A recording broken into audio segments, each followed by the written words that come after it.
Donc, comment faire un PDF pour l'impression offset chez un imprimeur? Un PDF qui contient du CMJN. Fichier exporté. On choisit d'exporter en PDF pour l'impression. Comme on a fait tout à l'heure, je vais renommer le fichier ici, je vais dire CMJN. Et je vais même préciser ici Fogra 27 par exemple. Et vous allez comprendre pourquoi un peu plus loin.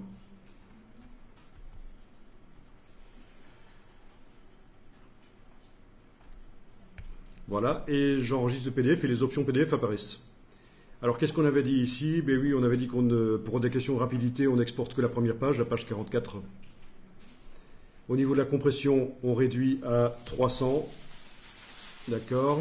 Au niveau des repères et fonds perdus, on demande des traits de coupe. Si c'est pour l'imprimeur, je vais également demander des repères de montage, parce qu'il a besoin de ça. Et également des gammes de couleurs. Bien que les gammes de couleurs générées par InDesign ici ne lui conviendront peut-être pas, il va peut-être vous fournir ses propres gammes de couleurs, mais c'est encore une autre histoire, c'est une autre manière de faire. Là, on va cocher les gammes de couleurs, on va supposer que les gammes de couleurs produites par le InDesign conviennent à l'imprimeur. C'est ce qui va lui permettre de contrôler la qualité de l'impression. Parce qu'il ne peut pas faire confiance à vos photos. Il ne sait pas comment vous les avez retouchées. Si vous lui fournissez des flamants roses verts, c'est peut-être parce que vous voulez des flamants roses verts. Donc il ne peut pas se fier aux photos pour régler la qualité d'impression au niveau des couleurs. Il a besoin d'échantillons couleurs qui vont être mis sur le côté et qui vont être coupés à la fin et envoyés au rebut. Donc ça fait partie du fond perdu. Alors justement, à propos du fond perdu, ici, on avait mis 3 mm. Les informations sur la page, vous pouvez les cocher aussi. Donc en fait, on coche tout sauf repère de fond perdu. Et on demande un fond perdu de 3 mm. Voilà. Ça, c'est pas mal déjà. Et alors, pour faire un PDF CMJN au départ d'un document qui contient du RVB, vous devez ici, dans Sortie, demander de convertir vers la destination. Et c'est là que l'imprimeur va vous dire, tiens, tu as choisi tel type de papier, voilà les quantités d'encre qui conviennent. Ah oui, j'ai mis Fogra 27 et on ne le voit pas ici dedans en fait. C'est Fogra 29. Bon, je vais prendre le 29. J'aurais dû écrire 29 au lieu de 27. Donc l'imprimeur, en fonction du type de papier que vous avez choisi chez lui, sur lequel vous allez imprimer, va vous dire, ok, pour que les images ne soient pas trop sombres ou trop claires, pour qu'elles aient la bonne intensité lumineuse, c'est surtout une question d'intensité lumineuse, mais ça influence un peu les couleurs aussi.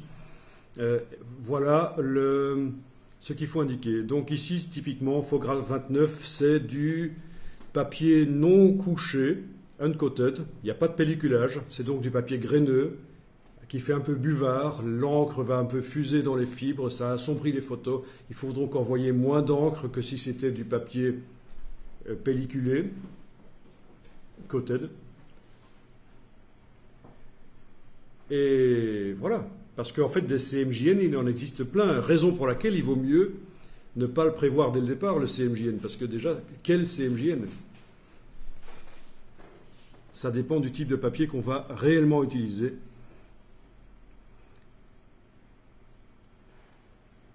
Ok, on peut inclure le profil, oui, c'est déjà fait. Ça veut dire que le PDF va indiquer qu'il est prévu pour du Fogra 29. Ce sera inscrit dans les métadonnées du fichier PDF. Inclure le profil de destination. Ok. Est-ce que vous voyez le principe? Alors, on va peut-être pouvoir enregistrer le paramètre, parce que si on doit retrouver tout ça, ben voilà, je clique sur enregistrer prédéfini. Vous avez quelque chose qui ressemble à ça dans la boîte Windows. Et vous donnez un nom. Voilà, Fogra 29. OK. Et donc maintenant, dans la liste des paramètres prédéfinis, on a notre pré-réglage là qui est enregistré. C'est juste une configuration pour éviter de devoir la retaper à chaque fois. Vous avez des normes, ça aussi l'imprimeur vous dira, tiens, ça doit répondre à certaines normes. Ceci, c'est surtout pour la lecture sur écran. Est-ce qu'on veut que le PDF sur écran, mais ce n'est pas ce qu'on est en train de faire, mais dans le cas où on serait en train de faire un PDF à voir sur écran, c'est la compatibilité. Vous occupez pas de ça. C'est parce que les versions de Acrobat Reader ont évolué. À un certain moment, on a pu inclure du son et des vidéos. Ce n'était pas le cas depuis le départ. Donc, comment est-ce qu'on veut rendre compatible notre PDF? Mais comme de toute façon, ici, ce n'est pas pour le lire sur écran. Il n'y a pas de vidéo dedans. C'est pour imprimer. Voilà, vous n'avez pas à vous occuper de la compatibilité ici. Donc, on clique sur Exporter. Ok, il dit qu'il y a des fichiers manquants, c'est pas grave. Oui. C'est pas grave, faites OK. On aurait peut-être dû passer en édition espace de fusion et transparence CMJN avant de faire ça. Mais en tout cas, voilà, il nous a fait notre PDF. Est-ce qu'il nous l'a fait? Où est-ce que je l'ai enregistré? Il faut le temps qu'il apparaisse, en fait, à mon avis. Ah voilà, il a fallu le temps qu'il apparaisse, mais il est là. Et donc finalement, c'est pas du 27, c'est du 29 en fait. Voilà. Donc FOGRA 29, ce sont des normes en fait. Les imprimeurs règlent leur presse pour qu'elle se conforme à ces normes de couleur. Et donc vous faites des PDF prévus pour une presse qui est conforme à ces normes couleurs. Et le papier influence beaucoup la norme. C'est une des variables principales. Vous avez peut-être vu qu'on peut aussi exporter vers des presses américaines et japonaises qui utilisent des encres cyan magenta jaune noir de couleurs différentes en fait. C'est pas le même cyan, c'est pas le même magenta et donc ça influence le rendu, la quantité d'encre pour reproduire les images ne doit pas être la même chose. Donc on ne fait pas n'importe quoi et attention, si vous travaillez dans une version anglaise de InDesign, elle est d'office prévue pour vous faire des PDF adaptés à l'impression chez les imprimeurs américains. Donc vos couleurs vont complètement foirer si vous imprimez en Europe, parce que le cyan magenta jaune noir n'est pas le même. Euroscale, c'est européen. Euroscale coated et uncoated, c'est l'ancienne norme, avant le FOGRA en Europe. Par contre, il y a le US Sheet Fed Coated, US Web Feed Coated.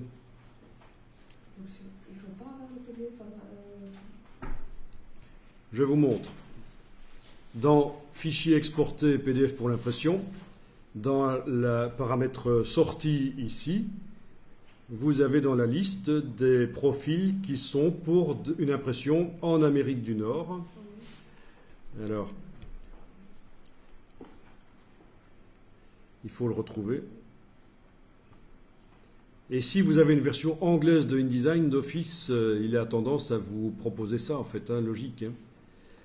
Alors, vous l'avez vu ou pas? Voilà, ici.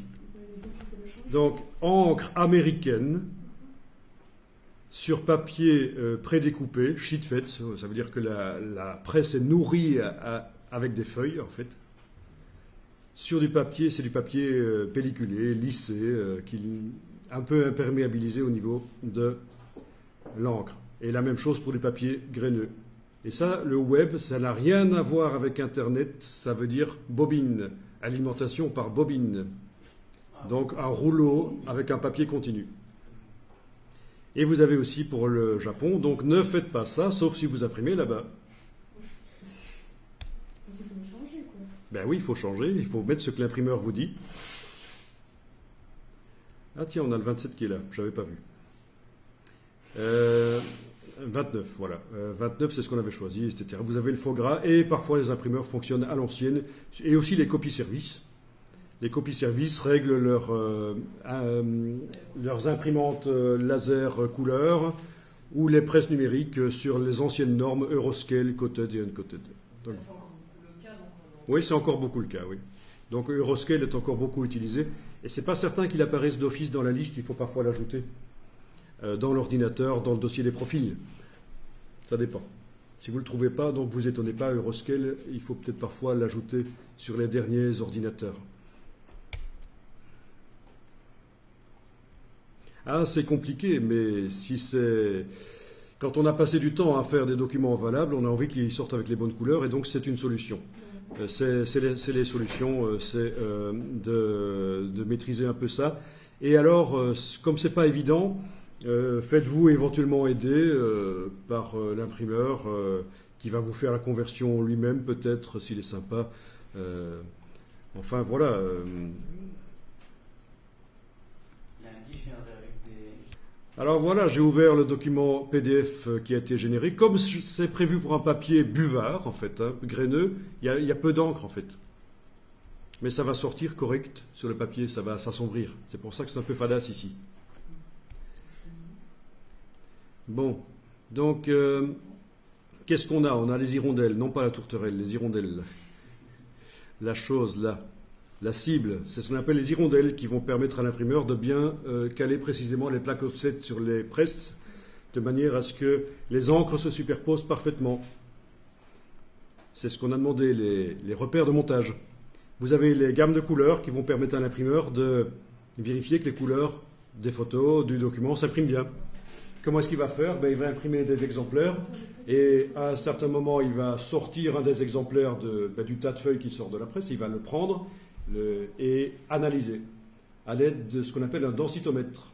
Il va mettre un densitomètre sur chacun des échantillons, et par exemple sur celui-là, il va dire tiens, je suis en train de mesurer du verre pur à 100%. Et on sait à quel point ça reflète la lumière. Donc on mesure, si ça reflète trop la lumière, c'est qu'il y a besoin d'augmenter la quantité d'encre verte sur la presse. Il y a des petits robinets pour mettre plus d'encre verte. Et si, voilà, c'est comme ça que... Bon, c'est une gamme couleur pas très évoluée ici. Il y a des gammes couleurs beaucoup plus complexes. Les gammes Brunner, on appelle ça, et les imprimeurs vous diront parfois de les mettre sur le côté de votre document InDesign parce qu'ils préfèrent utiliser cette gamme-là. Je vous montre juste ici, hein, c'est un densitomètre. Donc ça ne mesure pas les couleurs, ça mesure la quantité de lumière qui revient du papier. Mais il faut lui indiquer qu'on est en train de mesurer telle ou telle couleur. Si je mesure du jaune, ça reflète plus naturellement la lumière que du cyan, bien sûr. Voilà.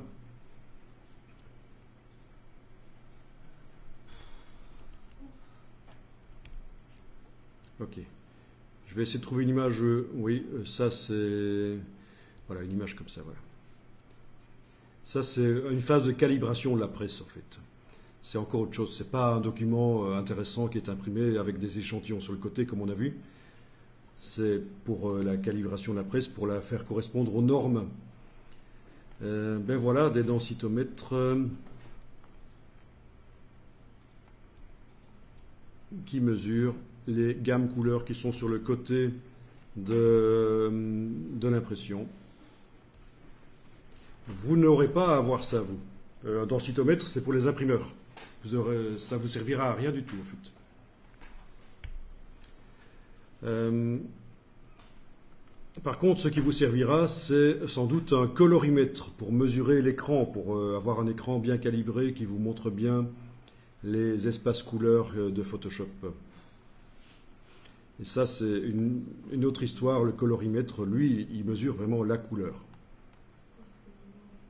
Ok, bon, quand je tape densitomètre, je tombe sur des choses scientifiques qui n'ont rien à voir aussi avec l'impression, en fait. Hein. Voilà. En tapant print, ça va tout de suite mieux. Ah ben voilà, en voilà un.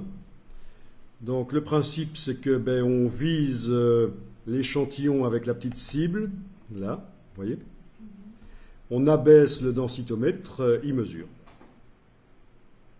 Et il nous dit s'il y a assez d'encre ou trop d'encre ou pas assez d'encre. Oui, c'est déjà une gamme un peu plus évoluée avec différentes intensités, 50%, etc. C'est déjà mieux que ce que le PDF fait. Et là, vous avez en action la mesure sur une table spéciale. Donc il a sorti une des feuilles imprimées. La presse continue généralement d'imprimer, parce que c'est pas si mauvais que ça ce qui sort, mais pour corriger pendant qu'on imprime, il va mesurer un des exemplaires et puis corriger la presse. Et ça se fait avec un piano qu'on voit ici. Les fameux robinets qui ne sont plus comme avant des vrais robinets, mais qui sont électroniques en fait, et il va sur la largeur de la presse indiquer qu'il veut plus ou moins de telle ou telle couleur pour corriger telle ou telle page. Voilà. Mais il faut aller visiter les, Ouais, c'est ce que j'allais dire. faut aller visiter les imprimeurs. hein. Pour une prochaine formation,